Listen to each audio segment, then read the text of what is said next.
Hi, I'm Jalen Rose, and welcome to the Renaissance Man podcast, proudly presented by the New York Post, a show where we cover trends in fashion, entertainment, current events, and everything in between. We can't celebrate hip hop without having my next guest on the show. She is a New York City radio trailblazer, R&B artist, and on-air personality who is a legend in this business. Last year, she became the new morning host show of 94.7, The Block.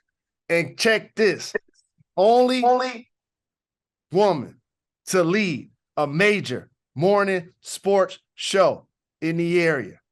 And again, as hip hop turns 50, I can't think of anyone better to talk about the history of hip hop. It is my honor to welcome the incredible Miss Jones to the Renaissance Man podcast. Welcome. Wow. Again, I was going to go, who's that he's introducing? Thank you, Jalen. What up, though? What up, though?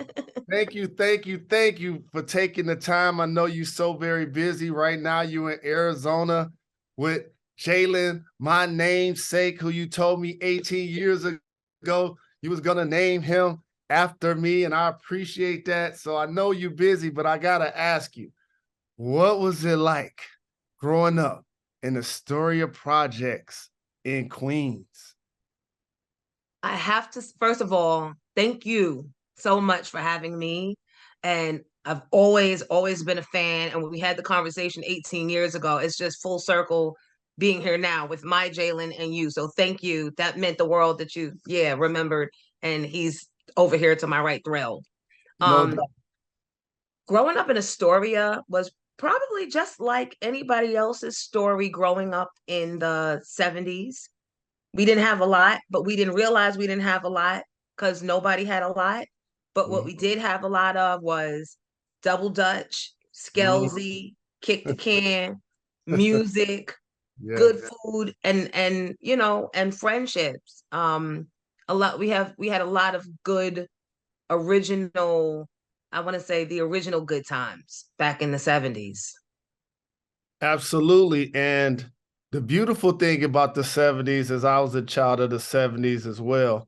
Can you talk about living in New York City, the birthplace of hip hop, your first introduction to rap music and hip hop?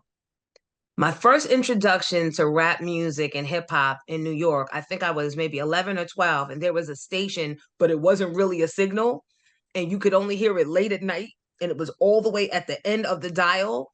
So, but it was the only place that you were getting the Crash Crew, the Cold Crush Brothers, the Grandmaster Flash and the Furious Five. It was the only station. So you knew late at night, even though you were supposed to be asleep, that was the one place that you could get that original. You didn't know it was going to stay, if it was going to stay or go, because it was new and our parents hated it. They were like, turn that noise off, right? But the next day at school, your friends heard the same song, that one song and that one, so you all connected on this new movement that it was young. It was ours, even back then. And there are going to be a lot of people who first got introduced to rap music through the Sugar Hill Gang or Rapper's Delight or The Message with Grandmaster Flash and Melly Mel. But before we get to them, you brought up a couple of freestyle battle rapping groups that are so very historic. So can you break down for everybody about the Clash Crew and the Cold Crush Brothers? Oh yeah, so they were back then. I didn't know what I was listening to, but I knew it was two different groups, and we didn't have video, so it's not like, oh, what does she mean? She didn't know. You had to really pay attention to the fact that there were two crews battling, and then they battled so well that while you're catching the punchlines and you're like, oh, you got to listen to see, is this real? Like, are they gonna fight afterwards? And what's going on? But there was so much excitement because once the show was over and the battle was over, you didn't know. So you came back the next night and did the same thing and listened all over again. So it was like a silent movement, but it was kids your age doing this new spoken word art form on these grimy bassline beats that I don't know. The more my parents yelled, "Turn that off, it's noise," the more I wanted it.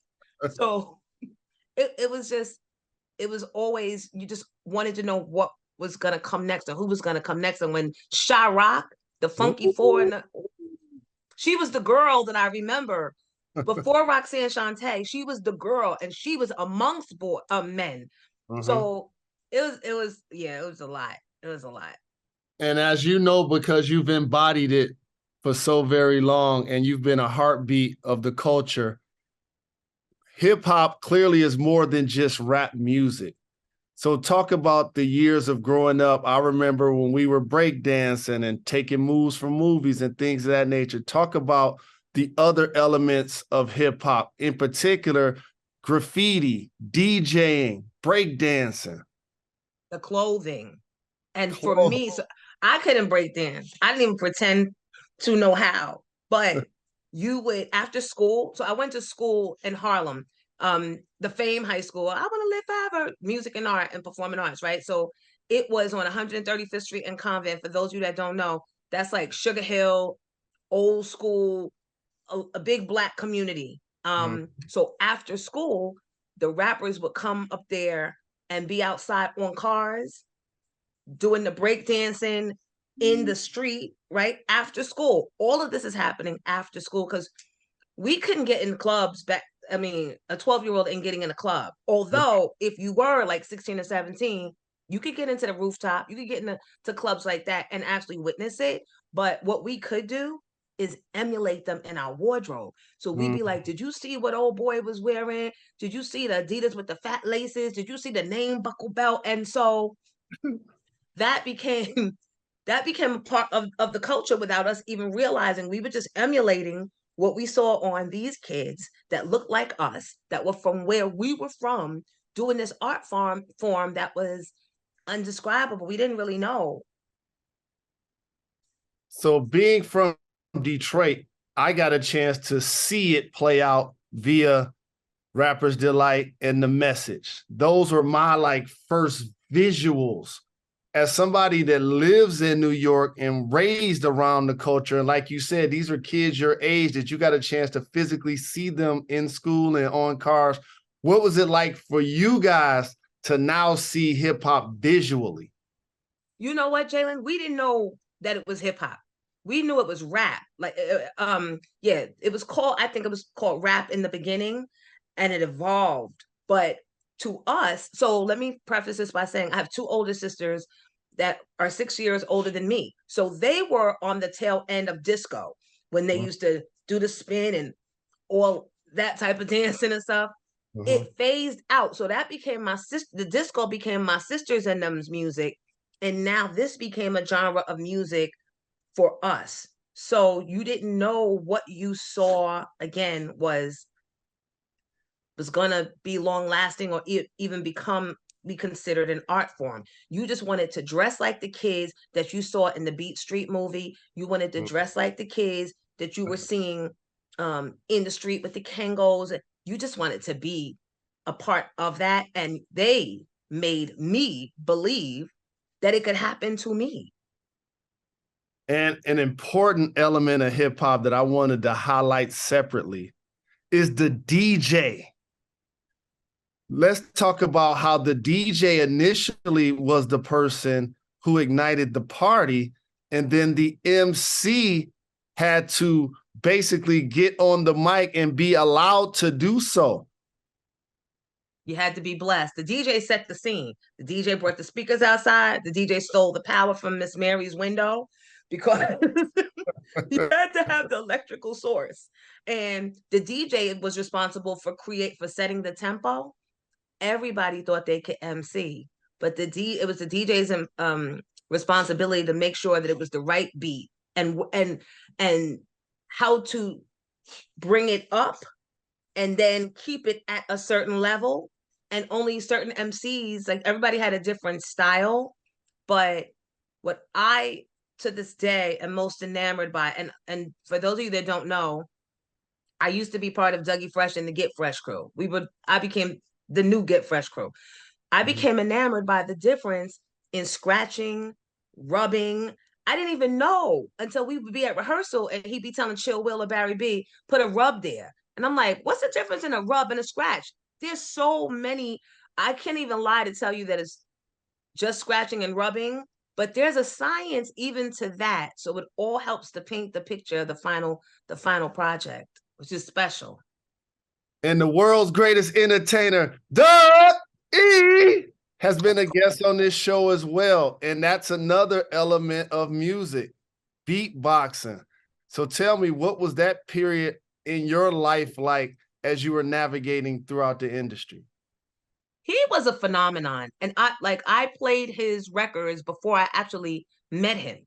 I went to high school with Slick Rick. So Rick, we used to call him Ricky D. Rick created a rap crew in our school called the Kango Crew. And every day at lunchtime, they'd be on the lunch tables banging and rapping. So I heard Mona Lisa and all those songs that became his first album back in high school. And we were just sitting there like this. It wouldn't come until later when it actually made it onto wax that I heard Doug doing this beatbox thing. And then they were, I think, the first rappers to actually make it to Top of the Pops overseas and actually I don't want to say cross over, but become embraced by international audiences. And probably the first to make real good money, them and Run DMC, but Dougie and Rick negotiated. They were smart enough back then to see where this could actually go. And they monetized and they negotiated a way that they would get their master recordings back after a certain amount of years. So the brilliance, the foresight, and the talent and the skill, and the Rick got so much style, and Dougie with the dance, and they're all, we wouldn't have hip hop and the culture without all those little pieces. And I mentioned this to Dougie, and Slick Rick, to me, is still the greatest storyteller that hip hop has seen. Oh, by far. One of the things that we got deprived of in rap music is that they only did 2 songs together. Yeah. A lot of people don't realize that. The Lottie Dottie in the show, 2 of the classic songs in the history of hip hop were the only 2 records they recorded. Yeah. And I think was a Lottie Dottie, I think Rick already had that. And he combined it with the beatbox. And I think, I'm not sure, Douglas used to always tell the story, but they were both songs and they both decided that they would be more impactful if they joined forces together. So again, that vision and no ego, because they both could have said, no, I'll do it myself. I'm fired on my own. And they didn't. So as we graduate into the 80s, because this is a period of my life personally, like you mentioned, Run DMC, LL Cool J, Eric B. and Rakim, KRS-One, like so many different artists. Can you just recall how you remember hip hop evolving in the 80s? Again, it was kids that looked like us. One time in particular, the self-destruction video. Classic. Ooh, another one of those. We do. We're long overdue for another self-destruction. But again, it came from the pushback, because at that point, the 80s, now they knew they had something and it wasn't going away. It was only growing. And we were we were struggling. I mean, New York in the 80s under the regime that was in office, it was hard. It was hard. If you look at pictures of 42nd Street, Times Square, to those of you that don't know, back in the 70s, 80s, it was a terror dome. There was a lot of drugs. There was a lot of prostitution. So that song, through the eyes of young Black teenagers, that was a pivotal moment. And the beat was crazy. How about that? Crazy. And also, it became something that mainstream America couldn't really fight anymore. When Run DMC making songs like My Adidas, and they doing shows and no shoestrings in them, and Run and D putting their hands up in the air, and now all of a sudden we're copying them. Or LL wearing his Kango, or Slick Rick wearing his Truck Jewels. Just the knowledge also that was in hip hop. I think a lot of times what people underestimate, because this isn't what the radio promotes, is the versatility of rap music. Yeah, we see a lot of the gangster rap, and we see a lot of those things be portrayed by mainstream media.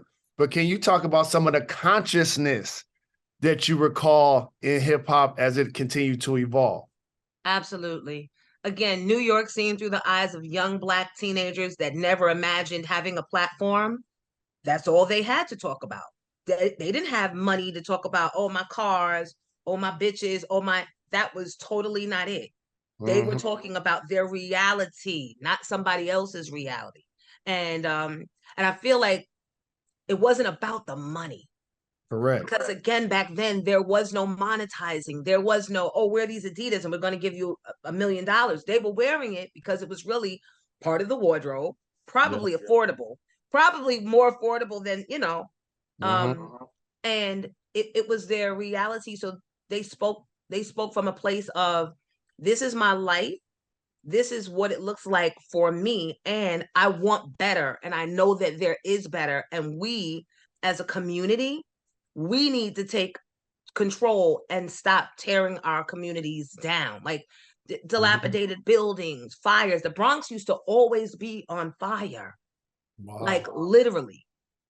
And KRS-One and them, they grew up seeing all of that. Hip hop, as much as I love to say it was originated in Queens, we know all those movements, this whole thing started in the Bronx. Yep. So when you hear these songs, the messages that we're hearing are the stories of what was going on back then. And it wasn't because of money. No one knew that there would be platinum records. No one knew that they were just doing it because music is therapeutic. Yes. Yes. And can you also, as somebody, as you mentioned, that was a part of the Get Fresh crew, you mentioned Roxanne, Shantae, I believe. Can you talk about the evolution of women rapping in the industry? Some of the artists that inspired you, some of the people that you were interviewing and playing their songs.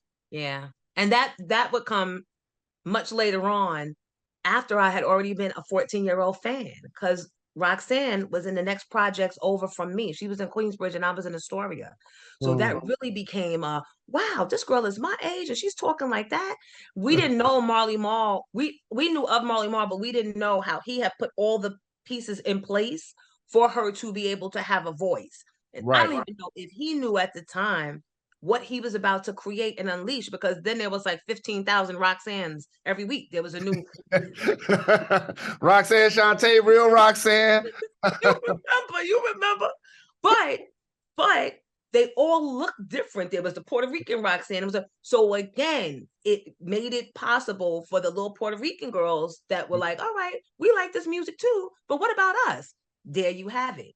And then I think the key was the guys like the LLs, the Heavy Ds, they all realized that it was one thing for them to kick in the door and start getting actual conversations about how can we make money from what we've been doing in these parks outside. Then they started escorting us in. They started putting us on a verse, letting us sing a background hook. So I watched, and a lot of the women, it's only so much, like the guys had just started making their money. Yeah. So there was nothing really for the women except an opportunity. And at some point you age out or you just want to do different things. But to those women that were able to stay the course, reinvent and come back, I salute the women in hip hop. Absolutely. And shout to some of those artists like Salt-N-Pepa, Queen Latifah, MC Light. Jalen, I have an interesting story for you. Let me hear it, please. So, and I never tell the story, but Herbie Lovebug, the Salt-N-Pepa producer, he told the story in Vibe magazine many years ago. I was the original Peppa. Really? I was. Wow. So so Herbie was part of a group called the Turnout Brothers. And Kid from Kid and Play was in it. I think Play was in it. I know Ronnie Tuff, who was my boyfriend at the time, who would later on become the producer of Biggie Smalls' record Hypnotized. Oh, wow. Yeah. They were all the Queens movement started boiling, and they were doing parties. House Party, the movie, was based on the Turnout Brothers going around in East Elmhurst and doing parties and getting on in people's living rooms, performing at these house parties.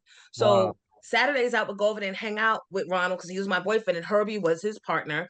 And they said, we're going to put together a girls group.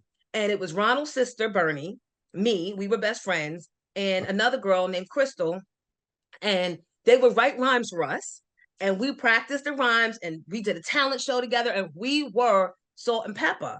But then this was like senior year in high school, and everybody's moms are like, wait a minute, you're not telling me that you're not going to college because you're going to be some rap girl. Like, that's not happening. So they went to Howard, Ronnie, Bernie, they went to Howard. I went to Syracuse. I don't know where Crystal went. And then they went and found Cheryl and Sandy at work at his part-time job. But he tells the story how Miss Jones was Wow, that is legendary. And I'm glad you broke down the origin of Kid and Play and the house party movies that continue to become epic in our culture for so many different reasons. I didn't realize that was the beginning of how that actually started. Yeah, and they actually were one of the first, at least Play, to start the fashion. I remember him before Carl Kanai because he had a store called Foreplay on Historic, was in Northern Astoria Boulevard in Queens, and he would design clothes and sell clothes. Everything you saw him and Kid in, they would make replicas. So he was one of the first fashion pioneers of hip hop too. We can't let Play not get his flowers for that. No doubt. And also the other thing that artists also did, as you mentioned, making sure the women became prominent in hip hop. So we have the DJ clearly started the essence of hip hop, but artists also had dancers. Like Big Daddy Kane was smooth. He had lyrics and bars, but he had Scoop and Scrap. Scoop and Scrap. Shout out to Scoop and Scrap lover. No doubt. So talk about like how artists used to have dancers then. You know, that the dancing part amazed me because like we'd be in the mirror trying to do that we saw them do so effortlessly. And again, this was just something that the dancers naturally had a talent for and said, yo, you should let us do this behind you. I don't think it was a big, all right, we're going to get you dancers and we're going to, no, it was just, you see cats moving to your song. You like, come with me tonight. I'm performing at the Broadway or whatever. And it became a thing. And also, to me, that evolved the party. So now when you go out or whatever, people hear the music, they holding a drink, they're bobbing their head. But in particular, the dudes think they're too cool to dance. Yeah. See, back in the day, it's kind of like sports. Even though I played basketball, that was just during basketball season. But what you gonna do during football season? What you gonna do during baseball season? And the same thing for artists. Yeah, you rapping on the mic, but you got to be able to perform. So talk to me about some of the greatest performances you recall. Element of the performance. Oh my God. So some of them, again, were organically at clubs and not documented. You'd hear all of a sudden a crowd of people going, ooh, oh, and you look over from the bar and it's a crowd around two people battling, dancing. And that became the show. Now, no one knew that they was coming to get that, but then it became a thing. And these dancers from these different neighborhoods would show up now at the club, hoping that another dance crew was going to come and they would get to battle because, again, there was no money. I think when things are organically created out of desire and out of energy, it's just so much more pure. You just, and every night is a different night. You don't know who's showing up, who you're not doing it for that. Of course, you like to be seen and you like to be invited to the video. But at first, there wasn't even videos. That came later on with budgets. And so as an artist, and then becoming a DJ as your bread and butter in a lot of ways, you're also known for something else. Your no holds barred interviews with the hip hop elite. So can you acknowledge, as you started to interview these artists, because as somebody that works in the media, sometimes you got to ask tough questions. You got to ask about certain beefs. You got to tell them whether you like their song or their video or not. So can you talk about how interviewing certain artists evolved and how some of those relationships were affected? Well, Jalen, Yep. because you do this, it's not easy telling your friends who are trusting you to, I guess, be fair to them or be kind to them, but you have an audience and you also have a job to do. So as a journalist, you just hope that your friends respect the fact that, look, I'm not even making songs anymore. I got to put food on my table by doing this radio thing. And this is part of it. Now, I will say, in hindsight, we probably had it a lot easier in the 90s and the early 2000s when artists would come up and I would interview them because things weren't documented on people's cameras. So you could let certain things go. You didn't have to tell it all. But you have to let the audience in as the culture evolved and as we had more access to platforms like radio, because there weren't Black girls on the radio that had access to the rappers and the athletes like yourself the night before in the club. So you want to be true to the audience, and you don't always come out on top, but you can, hopefully you're able to manage the friendships later on, because I used to tell them, be glad I didn't tell everything I saw. Correct. Correct. Correct. All of the time. And I want to have you elaborate on that, because when I started working in the media, the reason I earned respect of the players is because y'all know I'm only saying 25% of what I really know. I know you was at where you was at last night because I was there. I know who you was with. I know what time y'all got back. I know maybe what y'all was smoking and or drinking because I was doing it too. Yeah. And so you earn your respect in theory, like you said, by not saying everything that you know about the foxhole. And who they were there with. Yes. Meanwhile, wife is home. Yes. So, and appreciate us, because now with technology, I can't save you. Correct. Right. Right. That's totally true. And now working in that competitive morning space, New York City, the first sister, congratulations. To kick down the door and shatter glass ceilings for so many people, not only to look like you, but for women as well. What is it like to be in that position? Thank you, first of all, for the acknowledgement. I didn't set out to do that. I needed a job. I tell people I've been an orphan since I was 20 years old. So I didn't have a lot of options. And when I got the opportunity to do radio, I did it because I needed to eat. The records didn't work out, and I had to do this. And I said, it's a way I can still stay connected. So I just kept doing it. I mean, and in New York, even in Detroit, there's certain cities that if you come with the bullshit, they're not going to have you. Like, they're not listening. Right. So my story is the same story as girls in Detroit, Chicago, LA, Oakland. It's the same story. I've learned, though, with the sensitive artists, I've learned better how to approach it without tearing people down. I realize I don't have to tear people down. And there was a time when tear down radio, shock jocking, was what corporate wanted. That's what my bosses wanted. Agreed. But now I'm thinking what God wants. Do you know what I mean? Mm-hmm. And I'm not going to tear down people. There's enough of that. And I'm certainly not going to do it to my fellow sisterin and brethren. So I'm giving it, but I'm trying to be a little more. Plus, I have children.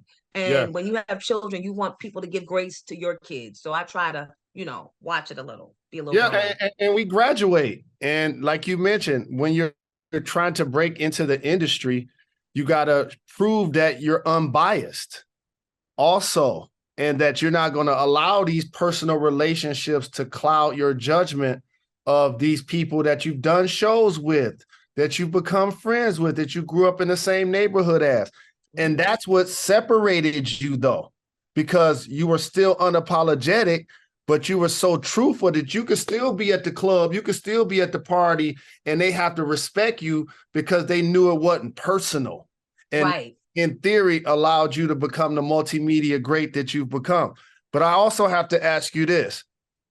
Watching hip hop and rap music evolve from the 33s, the 45s, tapes, CDs, people carrying boxes. Can you tell me your top 5 albums of all time? Oh my God. I cannot. I cannot. I remember I cannot. I can give you artists. Okay. It's definitely gonna be Slick Rick. Mm. It's definitely going to be Eric B and Rakim. Mm. It's definitely going to include LL. Mm-hmm. It's going to include, I was gonna say Latifah, but I'm just being politically correct with that because I like Rage. I like Lady. Remember Lady Rage? Absolutely. Yeah, she just, My rough and stuff with my Afro puffs. Hey. I liked it all. You know what else? This is why I can't give you. I was a music major. Like I studied music all throughout school. I have my degree from Syracuse in music. So I'm very meticulous and the things I like aren't the things that the average head likes. Right. Well, yeah, you have a ear from the block in the street in the culture, but then you have one that's been trained and nurtured. So you're gonna notice everything. You know what I'm saying? Nothing's getting by you. You like, oh, I don't like that riff. I don't like this. I don't like, or you can appreciate things that a lot of people can't hear. Right. And as music has also changed to now streaming and even podcasting, what do you think of the changes in the music culture since you first started in the business? So I don't like that it's all about likes and follows. Reach. Because you can pay for followers. Once I knew that that's something you could buy, I said, we ain't never going to be able to win. The real is lost forever. Yep. But I like the fact that you can make streams of income sitting on your ass at home. Yep. So it's kind of like a gift and a curse. And but I also like that artists that I would have never heard on mainstream radio, I have access to now online. You put in the genre you like, and it pops up. Thames would have never made it to mainstream radio. Thames made it because it came in through the streaming, and mainstream radio was forced to add that song. So well said, and agreed. And it also, as you mentioned, it gives people a chance who may not have the money for the studio or the access to other artists to put them in position to have their music heard or be on stage, to be in a position to have people like you with a trained ear and a show to actually now hear their songs and actually play them. Yeah, or at least give them some shout outs, you know? Yes. So now can you talk about, and I want to bring this full circle, the reimagining of a DJ. As somebody that grew up in hip hop, I always loved Jam Master Jay. I always loved Spinderella, but I hated that they weren't in the title of the groups. They did too. So what about that element of how the DJ initially was the person that ignited the party, and then the MC became the forefront, so to speak, and then the DJ? Talk about the evolution of the DJ. Isn't it wonderful? Like COVID was a tragedy, but because of COVID, what D-Nice and Clark Kent and DJ Cassidy were able to do it gave new life to those DJs. Yep. We learned to appreciate that OG DJing that was long gone because, oh, I'm the MC, I'm the lead of the group. No, nobody care about none of that. You inside like we inside. The DJ is back. I love it. I love it. And they don't even need all the records anymore. They could put all the stuff on the little, what's that called? The little thing, Jana. What you put the music on? Drive. The flash drives. Yep. You ain't got to carry the crates no more. You don't need help carrying 10, 15 crates. That's $150 that could stay in the budget.